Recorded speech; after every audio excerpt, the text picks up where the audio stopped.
Top 5 questions about HVAC technicians. 1. What does an HVAC technician do? HVAC technicians install, maintain, and repair heating, ventilation, and air conditioning systems.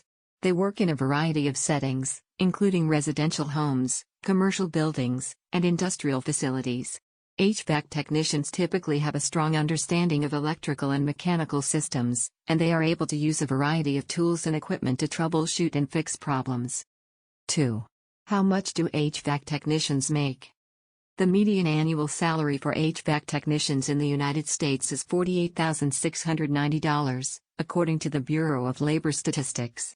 However, salaries can vary depending on experience, location, and employer. 3. How do I become an HVAC technician? There are two main ways to become an HVAC technician: through an apprenticeship or through a technical school program. Apprenticeships typically last 3 to 4 years and involve a combination of on-the-job training and classroom instruction. Technical school programs typically last 2 years and provide students with the skills and knowledge they need to work as HVAC technicians. 4. What are the best HVAC companies to work for?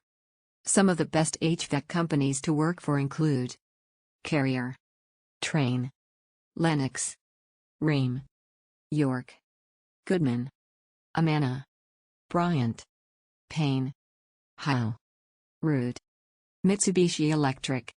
5. How do I find a qualified HVAC technician? There are a few things you can do to find a qualified HVAC technician. Ask for recommendations from friends, family, or neighbors. Check online reviews. Contact your local Chamber of Commerce or Better Business Bureau. Make sure the technician is licensed and insured. You should also ask the technician about their experience, training, and certifications. When you are ready to hire a technician, be sure to get everything in writing, including the scope of work, the cost of the job, and the warranty.